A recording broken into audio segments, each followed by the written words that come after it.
Hello, and welcome to this week's episode of the Reset Podcast. I'm your host, Laura Mignot, CEO of the experience agency D Flash. Each week, I bring on an interesting person from a really unique industry who's changing the game. And this week's episode is no different. I am so excited to have Svitlana Zavaialova, also known as Woo Woman, who is the Kung Fu visionary, performance artist, and founder of the Woo Woman martial arts movement.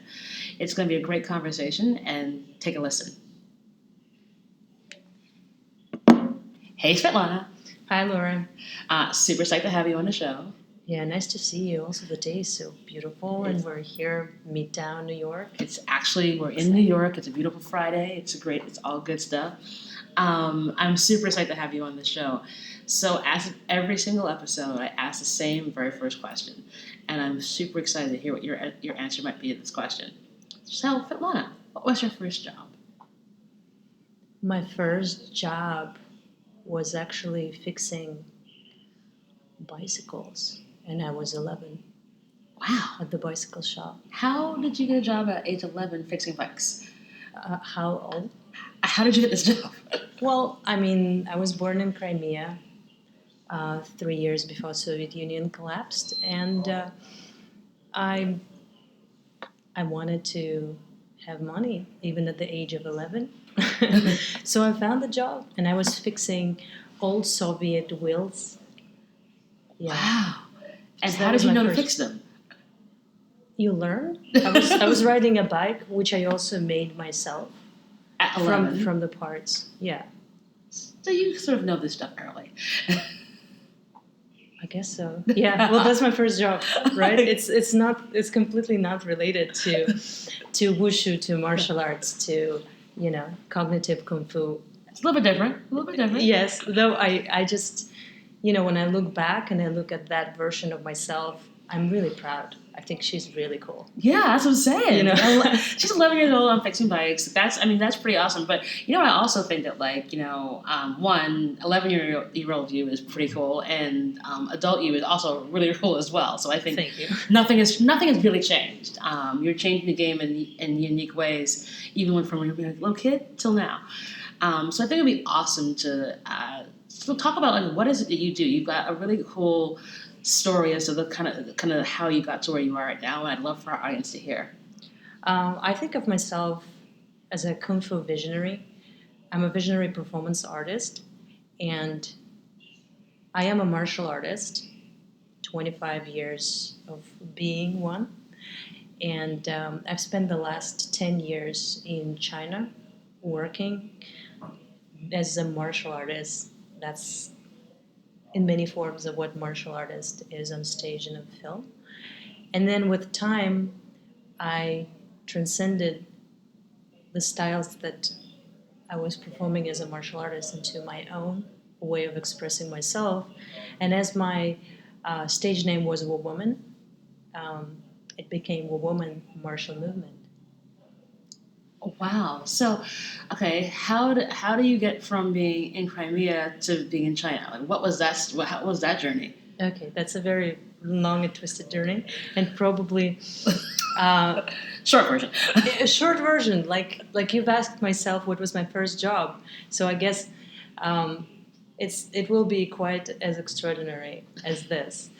So I was born in Crimea in 1988, 3 years before Soviet Union collapsed, and at the age of 4, I did have this visions of the movement that did look like something that I knew, obviously, but I didn't know what it was.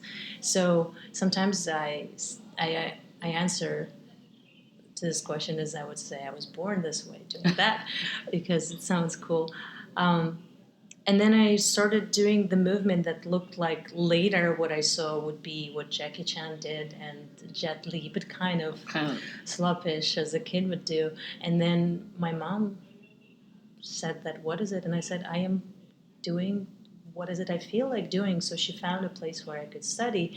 And obviously, due to where it was geographically, it was nothing as real and authentic as later wushu that I would be studying and being a part of national team. And in China, it was something else, but it was the beginning, the journey of a mixed martial arts ish form that I've done at the age of 4. You were precocious. You also knew what you wanted to do from a really, really young age. Like, you kind of were born doing this. Yes, and it's also, I think it was in many ways something that kept the fire burning because a lot of the circumstance historically and geographically were really depressing. And this was something that was um, lighting the spark in me. So at the age of 17, I signed the contract with the athletic organization. It was in the middle of Ukraine. And then, as well as I entered two universities at the same time, which was a completely audacious, Because of course you did. I'm not surprised. audacious situation. And then in 3 years, I would be back and forth with the capital of Ukraine and the city called Nikolaev, which was in the middle of Ukraine, while basically finishing university and being a part of national team. So looking Weren't back, busy at all. yeah, looking back, it's very, very hard to really understand how is it physically possible. Like I have a question to myself, and then one day I felt that I really want not just have an experience, but to be in China. It was something out of this world. Not only I wanted to, I also felt like This is where you need to I'm be. going to. Yes, and it was unquestionable. It was just something. When you get some kind of feeling Yep. that No is matter what. almost like a flashback from the future. And then I went on tour with performance form of martial arts, pretty classical kung fu, like they say in the West. And I was discovered by representatives of Shanghai theater. And then in 10 days, I was in China. And I was working at the theater. And it's so interesting that 10 years ago, it wasn't something you could see here, but there was already a show based on a fusion of martial arts and ballet and contemporary Chinese opera. Like, it's very cool and innovative for now, for even the present day, but 10 years ago, You're I like, was not happening. yeah, I was completely amazed. So that was the beginning. I worked there, and then I stayed in China and participated in the variety of international competitions. I mean, so I did earlier, but then being in China and training with Chinese coaches. So different. Yes, and then for some time I just constantly travel for 2 years because I was looking for most authentic styles. Like there are some small villages where you can still find people that are preserving a style from generation to generation.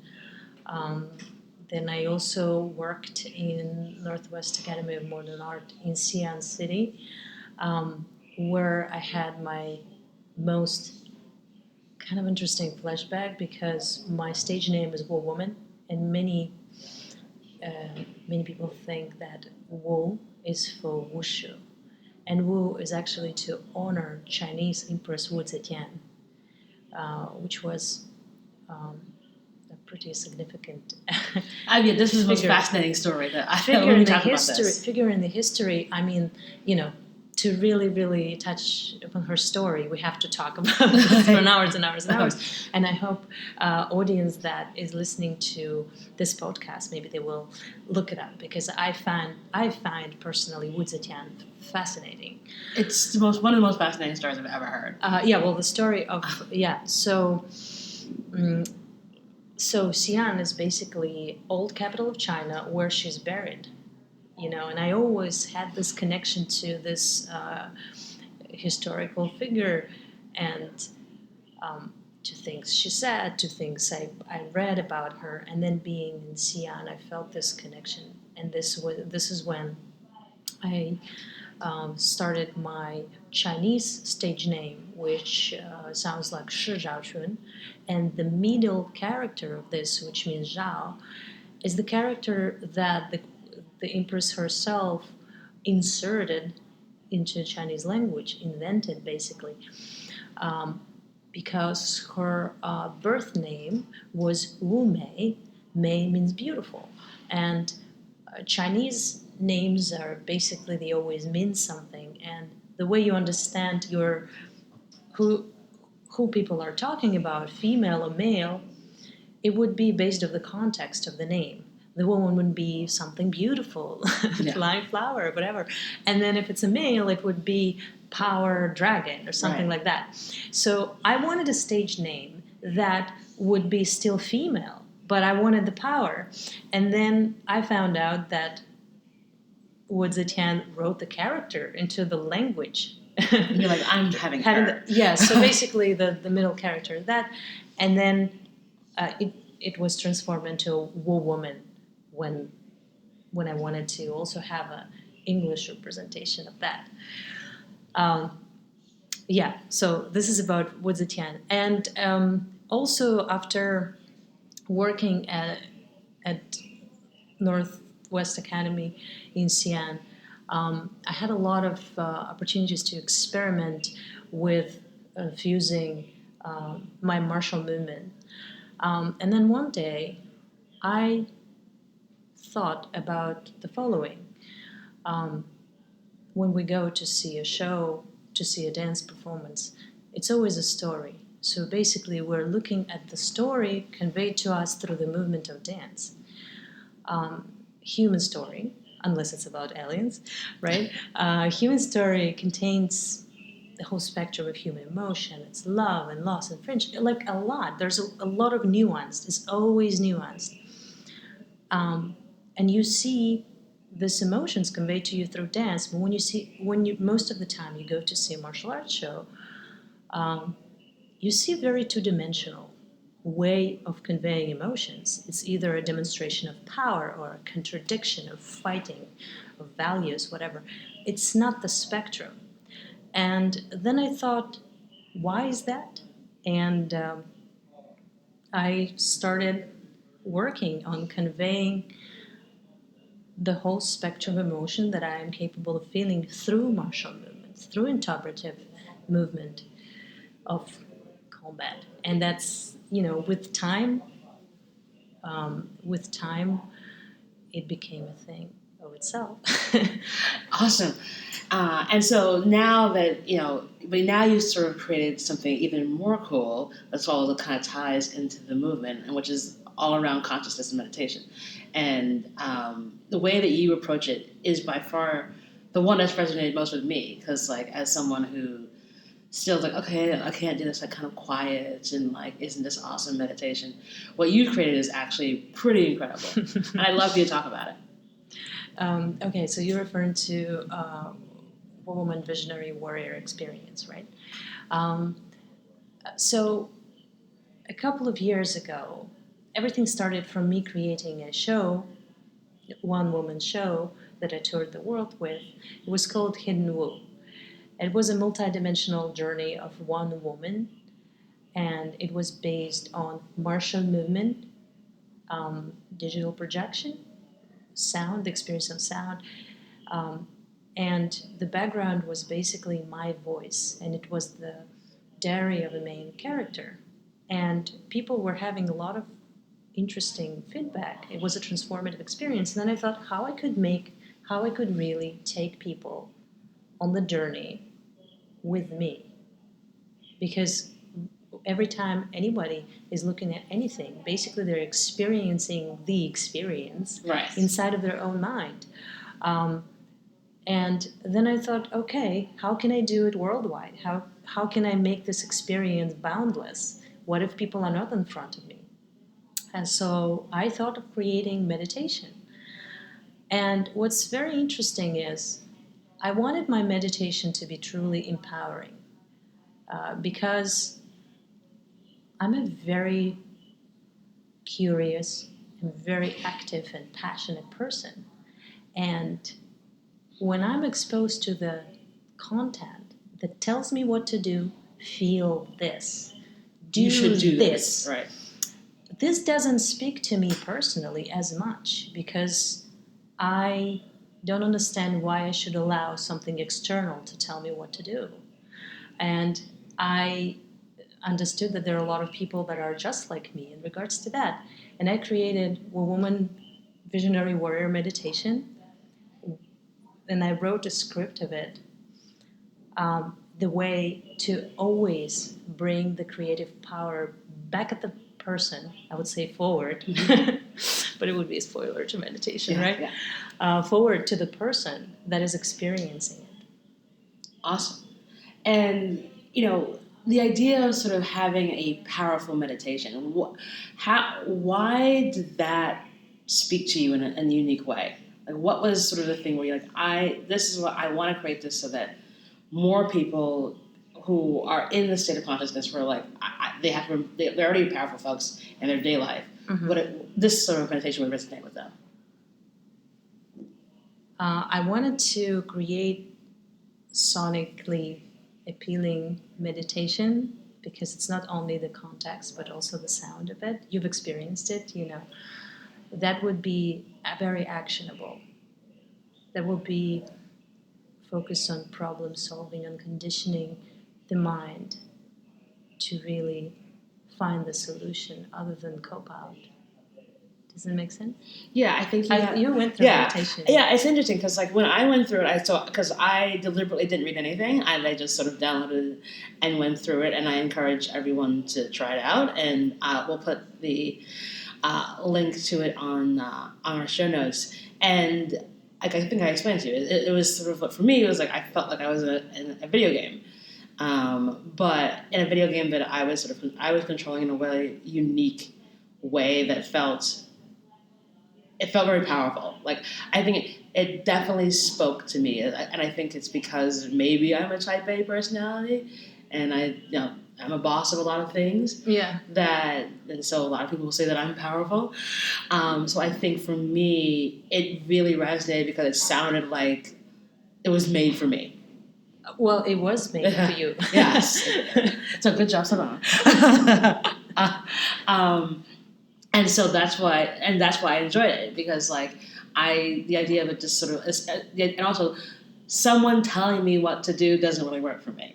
Yeah. Right? Because that's not how it works in my usual life. So the fact that I had something where it was like you're sort of on this trip with you. But you're not, you're like a co-pilot, but you're not the narrator. I think is probably an interesting Yes, way. it was very important because for me it was very important to establish that the woman is there and she is participating in her own journey, maybe in the same locations, right? But she doesn't tell you what to do. She kind of shares, I don't know.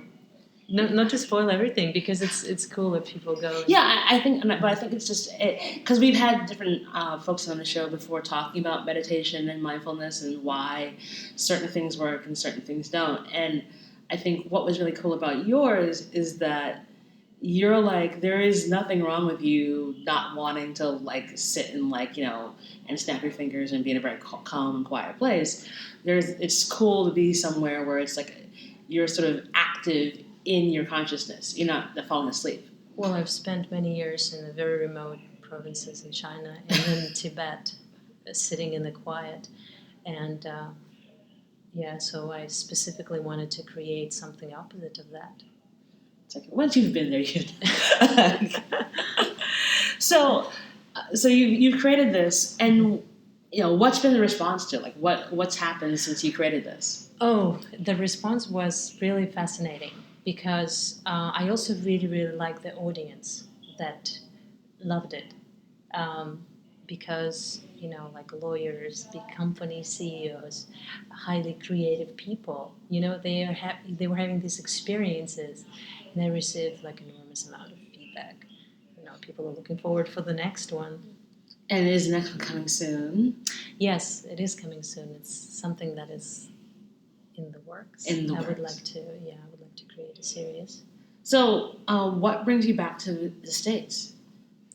What brings me back to the States? I believe that Asia for Eastern movement and martial arts is a place of gaining the knowledge and contemplation, and U.S. is a place for sharing the message, and it's a place that is open to creativity and fusion, which is something that I bring with woman martial movement. And so, while you're here in New York, are you going to be teaching classes? Are you going to be doing new stage shows? So, what's the thing that you're looking most forward to now that you're here? Okay, so one of the things that I feel important to say is that woman pretty much becomes an entity of its own in the cyber world. So there is Woman Academy of Martial Movement that has online courses, and then there's a Woman Visionary Warrior Experience, and there will be more. Aside of it, I will be teaching a couple of workshops, and I'm looking into rebooting Hidden Woo, potentially in New York. That's all very new. I'm just here. Oh wow! The cyber world, boundless. And so we're boundless with cyber world. We can be anywhere and everywhere and so many different places. It's kind of incredible. And so if you brought back the show, how would you sort of approach that differently now that you're going to be here in the States doing it? Actually, I wouldn't approach it different at all because it becomes even more and more relevant. That's true. It kind of does. A question I always ask some of my guests are, so looking back on where you've come, what would you tell 15-year-old Svitlana?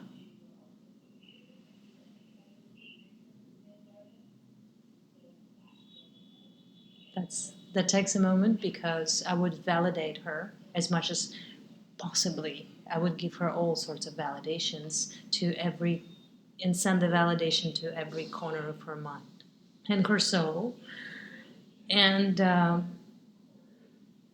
would tell her that she is meant to live an extraordinary life. She will get everything she wants and even more. Yes. Wow, that's pretty powerful. Because you've had a question. So this is out. So you're sitting in Tibet and you're in a very quiet place. Yeah. And you're like, this is great, but I don't ever want to create something where it's quiet. Is that kind of how the switch comes where you're like, this works for this, but it wouldn't work for me if I want to share this with the world? No, it's not exactly the way it was. It was more about, you see, the ultimate quietness and the isolation, no matter how great it is, because I really love silence and being alone. It's still an extreme. Gotcha. So is extreme. It would be another extreme of the spectrum would be a chaos. Right. Yes. So visionary warrior experience. This is the experience where you can create your own chaos and enjoy your own silence and your own emptiness. I would say it's an idea of embracing both in a very non-delusional way. Yeah, I think I get it because I feel like it's interesting because when you go through the meditation, it's defined by the chaos that you sort of think is the chaos that's bothering you at that moment. Yeah, and it's also completely confidential chaos. Yeah, because people don't really know what we're talking about just yet. But you will, because you're all download the teachable course. But there is something about the fact that it's very empowering to know that you can control your own chaos. Yes. And I think that is something that as business leaders, and I think that's why a lot of business leaders and CEOs resonate with taking the course, because that's how our day is. It's like we're trying to figure out our organized chaos. meeting after meeting, call after call, presentation after presentation. Like that's where that chaos is where we live on a daily basis, where we're feeling it. So when we tap into our consciousness, we're like, okay, I'm accustomed to chaos, but if there's a way for me to sort of control it in my own way and destroy it so I can move forward, that makes me a better leader. Yes, and also what's very important, um, this when I was writing a script, it was very important for me um, to to bring the message looking at facts. Yeah, not like and not Like it's a very specific. Yeah, I think there's something unique about the fact that it's reality based. Yeah. Like it's not like you're walking through a forest and then you see a bunny and isn't that bunny cute? And then you pick up the bunny and then you'll be walking with the bunny through the forest. Like that is not how this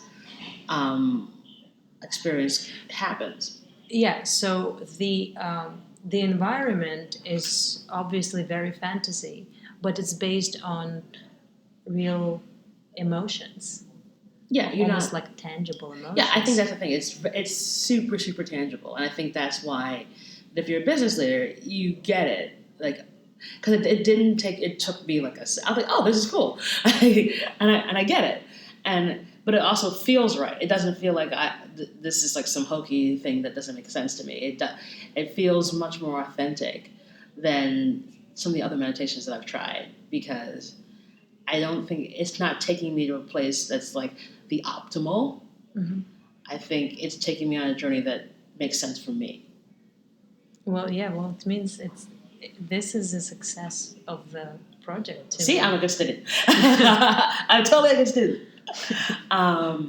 Because I think like I said, I've spent the last like 3 years sort of trying to find meditations that work for me, and deal with my like attention like wandering off to this point and wandering off to that point, and it wrapped my attention for like the 14 minutes, Mm-hmm. and I got it. So it was really really cool. So now that you've got the woman martial movement going, what do you want to do next? Like, is it a TV show? Is it podcast? Is it what more? Well, there's two things. There is Svitlana, the Kung Fu visionary, and there is Woman. Right now, there, as much as Woman is me, it is still a character based off me, and she became something I wouldn't say separate, but an entity on its own, especially with the visionary warrior creations. The people that went through journeys, they also added to Woman. So Woman is not just me anymore. Yeah, there's definitely a separate. Woman is many different things. People that are across the world. So there are two different things. Svitlana is a movement artist and an actor and a performer in the United States, and there is also a woman.